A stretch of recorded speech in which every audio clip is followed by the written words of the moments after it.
fans, and welcome to this special Doctor Who review, where today I review Doctor Who Frontier in Space, starring Jon Pertwee as the third Doctor. So, Frontier in Space, this, I believe, is the third story in Doctor Who Season 10, Jon Pertwee's fourth season, and it's the 67th Doctor Who story overall, and it is also the very final story to feature Roger Delgado as the Master. Sadly, it's the last story to feature him, as unfortunately Roger Delgado passed away in a car crash shortly after this story. But before we go on to that, let's talk about the story itself. So, the basic synopsis of this story. It is the year 2450, and a fragile peace exists between the great empires of Earth and Draconia. The TARDIS materializes aboard an Earth cargo ship, which comes under attack. Arrested and accused of espionage, the Doctor is sentenced to life imprisonment on the Moon. But salvation arrives in an unexpected form. Can the Doctor and Jo stop the Master's plans to provoke a galactic war, and reveal the deadly enemy waiting for the chance to destroy both empires? That's essentially the plot of this story. Frontier in Space. Before I get on to how I feel about this, I just want to give a special shout out to my good friend and subscriber, Nicholas Payne. Nick is a very good friend of mine from college, and he's been kind enough to lend me the DVD to allow me to view the story because I had trouble accessing it on Dailymotion. So, Nick, thank you very much. I really appreciate you lending it to me. Thank you. Frontier in Space. This is a pretty fantastic Doctor Who story. I really liked this story. I have a couple of nitpicks, but overall, it is a superb Doctor Who story. I mean, what a great way to continue Season 10. I mean, it's already better than Season 9, by far. I loved the Three Doctors. I probably loved the Three Doctors more than this, but this is still a great story. The second story, Carnival of Monsters, it was good, it was fun, but this is also very good. What I love is that there's an intrinsical conflict in this story between the Draconians and the humans, and the Master's trying to weasel his way in to provoke that with these race of aliens called the Ogrons, who are essentially kind of stupid, kind of these like stupid, dumb, like sort of creatures. And he's using them to kind of, inflict a conflict between the two sides, because they have this sonic device which, if you use it, allows, people to hallucinate when they see the thing they fear the most right in front of them. And obviously the Draconians and the humans fear each other, so that is a bit of a useful tool for the Master. I really like the tension of this story. I mean, from the very beginning, it gets tense. I mean, in the first episode, the Doctor gets shot, and then in, I think, the third episode, he gets sent to the Moon. Jo's also trying not to fall under the Master's hypnotism, so she's got a lot to do in this story. And there's so much going on in this story that it never loses its momentum. Well, actually, savor a couple of moments. There are some small moments where it is a little bit slow in the middle, but I mean, maybe this was one part too long. Maybe 5 parts would have been better, but it's not a major complaint. I really like the Draconians in the story. Wow, the design of them is fantastic. They look so kind of royal and regal. You know who they remind me of? This is going to sound really strange. They remind me of Emperor Ming from Flash Gordon. I'm not even lying to you. I actually think they do remind me of that, from a design point of view, and also the costumes do have an essence of Emperor Ming, but just like an alien version. Yeah. But they look really scary, and they're actually quite a humble race. They're not necessarily bad. They just don't like getting into this conflict with the humans. Which is fair enough. So I think the story is very well written. Malcolm Hulke writes a very strong script. It's constantly moving throughout. Yeah, I mean there's like three you've got the Draconians and the Ogrons. The locations are also quite vast. We even go to the moon at one point. Maybe they could have spent a bit more time on the moon, but that's okay. I mean, there's also some sequences when the Doctor goes into space and he puts on an astronaut suit, and then there's a moment when the Master does a course correction and changes the ship's direction and nearly sends the Doctor floating into space, which is quite an intense moment. And I mean, there's just so much that happens in this story. And for me, this is one of those Doctor Who stories where the scope is, and I quote, epic. This to me is an epic Doctor Who story, not just because it's 6 parts long, but because of all the tension within the story. And I also like the other villain of this story, the General. I can't remember his actual name, but the General who is trying to manipulate the President of Earth into a kind of disbanding all kind of I don't know if it's contact, like kind of yeah, basically saying to them, oh, you know, the Draconians can't have any more to do with us, so we need to just take them out. He's trying to get her to exterminate them, but she's trying to be more reasonable, and she's kind of falling out with that. I like that little subplot with the fact that she was kind of, you know, almost being overthrown really by her general, and she had to try and put him back in his place. I like that conflict between the two of them. I can't remember his name again, so sorry if I've forgotten that. But he's a good villain. I mean, the acting is superb. Jon Pertwee gives one of his best performances as the Doctor. I think this is a terrific performance from him. He gets a lot to do. He's constantly under threat because even though he's telling the truth, him and Joe are telling the truth, the General is refusing to believe them just because he wants an excuse to prove the President wrong and to say, oh look, I was right, they were Draconian spies, we must kill the Draconians. But no, the Doctor and Joe obviously try and fight their way through that, which is interesting. And I mean, I didn't understand who that character was in the Moon setting, the Professor character. He didn't seem to do an awful lot, although there was that tense moment when he and the Doctor were nearly going to die from the air being, the oxygen being sucked out of the room. But then the Master turns up. Oh yes. Katy Manning as Jo. This is one of her best performances. I think Jo is a strong character here. She is. She takes much more control. She tries to, you know, reason with the Orgons. There's a scene when Jo goes up to the prison cell and tries to feed the Ogron. And she talks about, oh yes, I know that you can't that women aren't supposed to speak, and she tries to stand up for, you know, there's like a feminist moment where she stands up for women there, which is fine, you know. I like that moment because I mean Jo's such a lovely character, and again her and the Doctor are really close now. You can see how far their relationship has come. I mean, when they first met, it was a little bit more skittish and a bit more, well, not say awkward, but a little bit more distant. They've certainly grown closer, and she's great. I mean, she gives much more of an emotional performance. I mean, when the Doctor's captured, she's like, "No, come on, you know, the Draconians have the Doctor." I mean, and you know, the President is questioning her, and she's like, "I'm telling you the truth. The Doctor's been kidnapped, and all of this." You really feel her. You know, you really feel that raw emotion. You know, she conveys everything with such sincerity and such emotion.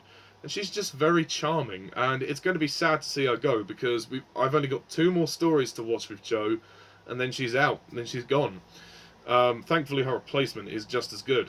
But yeah, in terms of the rest of the story, I love the conflict, and of course I have to mention Roger Delgado as the Master in his very final story, which is so sad. I have to give this man a round of applause.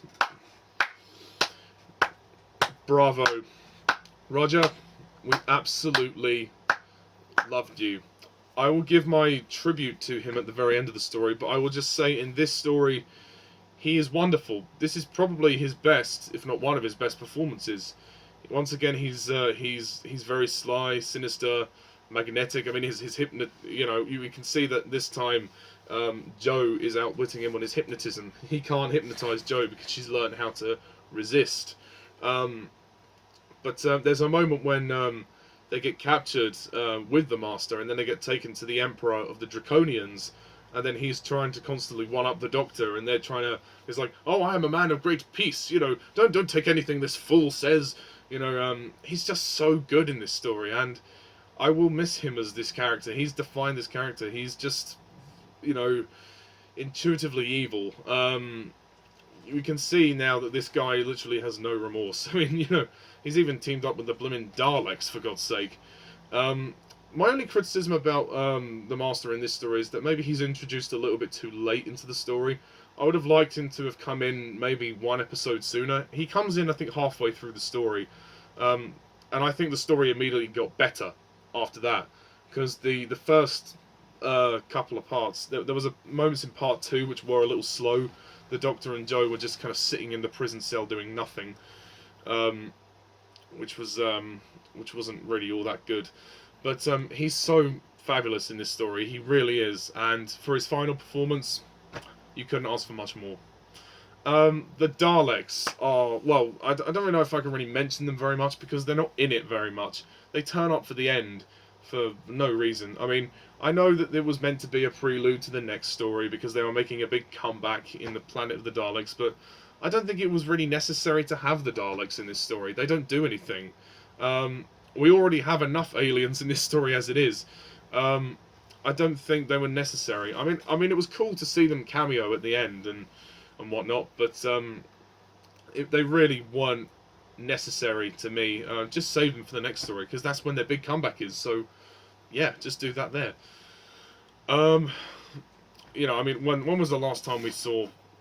When was the last time we saw them? Let's check that. The last time we saw the Daleks was in the previous season, Season 9, Day of the Daleks. We will see them in Season 11. Day of the Daleks was their big comeback, sorry. But this is like another return for them. Yeah, so that's that. And of course, the music is very good. I really like the music by Dolly Simpson. Very good once again. All the exterior sort of wide shots of the ships in space have dated a bit, but nothing major. I mean, you can see some wires in the harness that Jon Pertwee was wearing when he was in the suit, but you have to kind of forgive the classic series for its limited budget at the time. This was made in the 70s, man.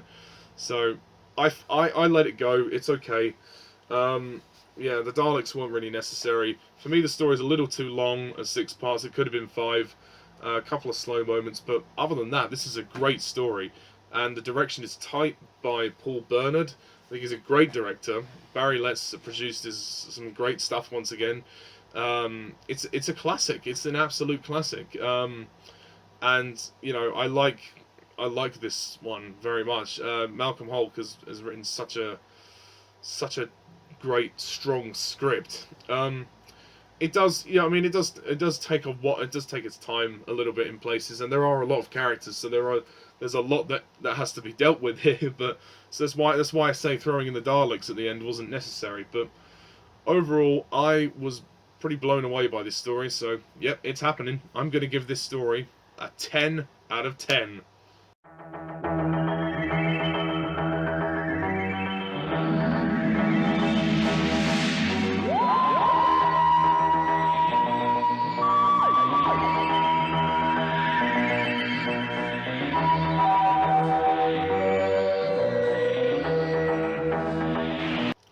Believe me, I didn't think I was going to. I thought when I was watching it, oh, I don't know, this might be a 9.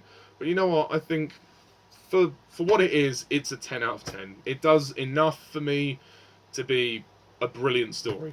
So well done, well done. And I know my friend Jack, yes, I'm looking at you, is going to be very happy about that. So good. So yeah, you're welcome, Jack.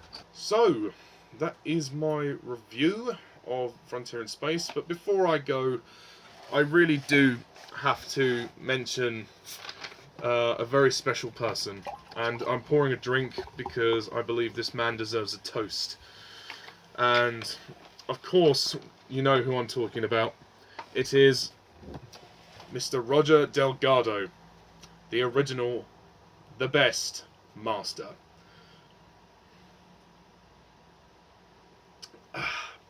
It's just a cream soda, it's nothing alcoholic, but it's all I could do at short notice. So, yeah, Roger Delgado, oh dear, I mean, what can I say? It's such a tragedy the way he passed. He was only in his 50s, so he's very young to die. He was in Turkey, actually, I think, and he had a car accident, and the chauffeur-driven vehicle ran off the road and fell into a ravine. He was actually shooting a movie. He was shooting a film, Belle of Tibet, and his character was meant to have a final encounter with the Doctor in a serial called The Final Game, which was meant to be Pertwee's final story, but it was scrapped because of what happened. So The Frontier in Space was the Master's last appearance. Obviously, the Master will return in The Deadly Assassin, played by played by Peter Pratt. But we'll get to that later. This is about Roger Delgado.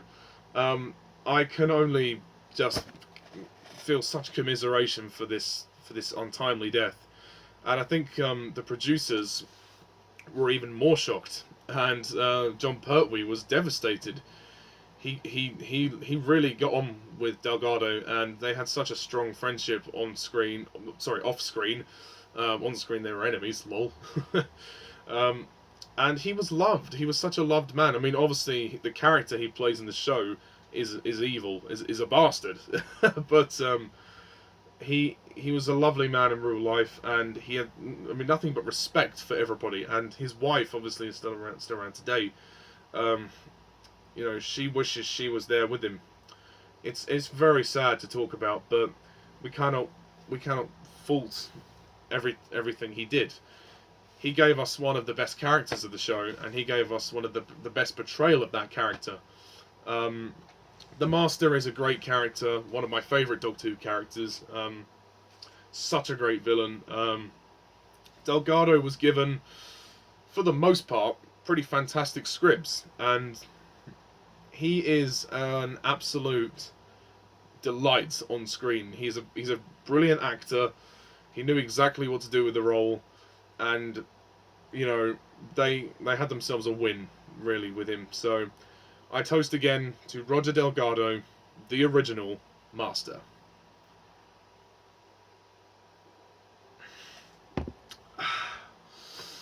Okay, so that's it for my Frontier in Space review. All that's left to say is I will finish with a short tribute to Delgado, but the story, obviously, the adventure obviously continues in Planet of the Daleks. Lol, would you believe? Because the Daleks were at the end of this story. And it is the 4th story of Season 10, and it will be Jo's penultimate story, because she will leave the show, Katy Manning will leave the show in the story after that, The Green Death. So, and then we're on to Season 11, which is Pertwee's final season, so we're almost at the end of the Pertwee era. There's not much longer to go. But thank you everybody for watching, and thank you once again to my friend Nicholas Payne for lending me the DVD, and as always, I'm Mr. TARDIS11. See ya.